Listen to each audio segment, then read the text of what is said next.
Hai, selamat siang semuanya, saudara-saudara yang ada di Malaka, di Kabupaten Malaka tercinta. Hari ini saya tertarik sekali ingin membahas satu fenomena fenomena alam, fenomena yang ada di masyarakat Malaka ini, yang dimana semua orang sedang dihebohkan dengan salah satu aplikasi yang pada mulanya booming sekali, yaitu aplikasi berbagi ya. Nah, kenapa saya tertarik sekali untuk bahas? Karena saya merasa bahwa ini perlu untuk masyarakat perhatikan bersama-sama, bahwa memang dari awalnya itu, awal aplikasi ini masuk ke Kabupaten Malaka, entah yang membawanya itu siapapun, kita tidak bisa menelusuri sampai di sana, tapi saya ingin masyarakat tahu bahwa aplikasi seperti ini tidak bisa langsung kita percayai begitu saja. Kenapa saya katakan demikian? Kita akan bahas dari dua sisi positif dan sisi negatifnya. Nah, sekarang kita bahas duluan dari sisi positifnya dulu lah. Oke. Ini pendapat saya ya. Saudara-saudara jangan sampai karena pendapat saya saudara-saudara tensi naik ya. Maaf saja. Saya hanya ingin berpendapat saja di sini. Oke. Dari sisi positifnya saya melihat bahwa aplikasi ini bagus. Kenapa saya katakan demikian? Karena yang pertama adalah orang-orang yang awalnya tidak berpenghasilan menjadi orang-orang yang berpenghasilan, dan itu memang terbukti dari beberapa teman-teman, saudara-saudara yang awalnya memiliki HP Android tapi tidak memiliki penghasilan, jadinya memiliki penghasilan. Itu poin yang pertama. Oke, saudara-saudara, saya sedang berpikir poin positif yang kedua, tapi saya belum temukan. Jadi oke lah, kita beralih ke ini yang negatifnya. Oke, sebelum kita membahas aplikasi berbagi ini dari segi negatifnya atau sisi negatifnya, pertama-tama saya secara pribadi mohon maaf untuk semua saudara-saudara, teman-teman, semua masyarakat Malaka yang sudah masuk dalam aplikasi ini.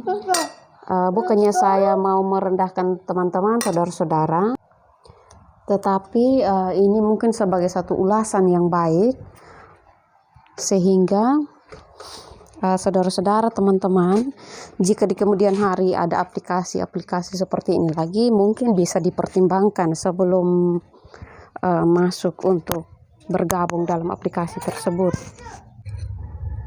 Oke, mari coba kita mengulas dari sisi negatifnya. Yang poin pertama adalah secara ketetapan hukum, aplikasi ini secara resmi belum terdaftar di Otoritas Jasa Keuangan. Jadi, nah dari sini kita bisa melihat bahwa aplikasi ini statusnya belum pasti atau bisa dikategorikan masih ilegal. Nah, kita harus tahu bahwa OJK itu dibentuk dengan tujuan agar keseluruhan kegiatan dalam sektor jasa keuangan itu dapat terselenggara secara teratur, adil, transparan, dan akuntabel. Itu fungsi yang pertama dari OJK. Fungsi yang kedua itu untuk mewujudkan sistem keuangan kalau tidak salah, supaya tumbuh secara berkelanjutan dan stabil.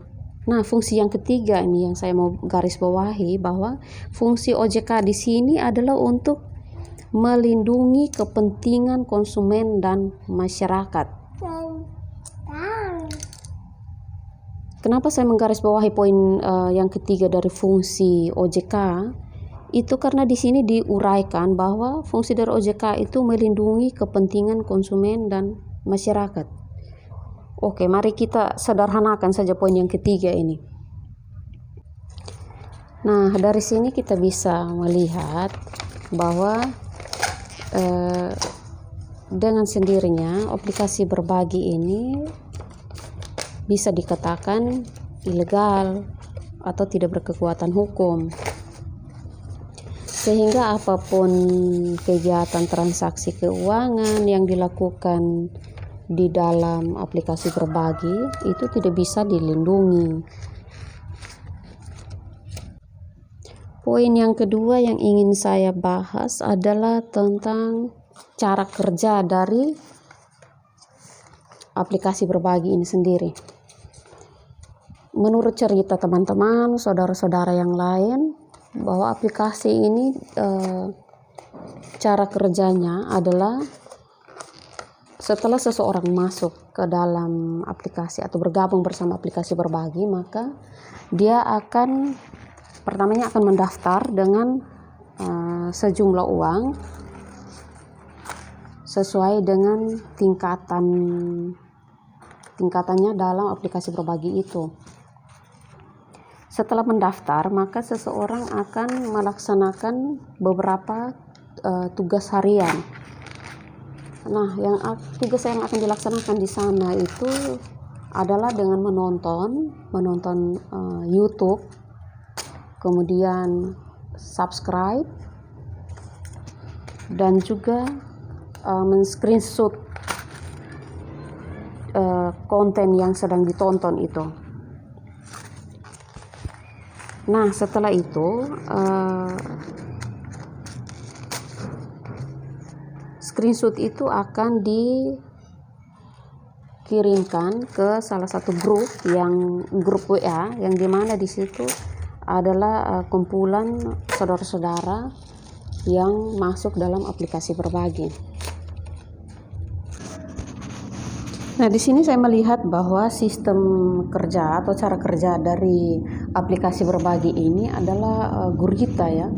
Jadi ketika seseorang sudah mendaftar, maka orang itu harus juga merekrut orang lain lagi untuk masuk ke dalam aplikasi tersebut atau bergabung bersama aplikasi tersebut, sehingga melakukan tugas harian yang sama. Dan tugas harian ini setahu saya ada tingkatannya, ada beberapa tingkatannya begitu ya, sesuai dengan jumlah feed-nya itu.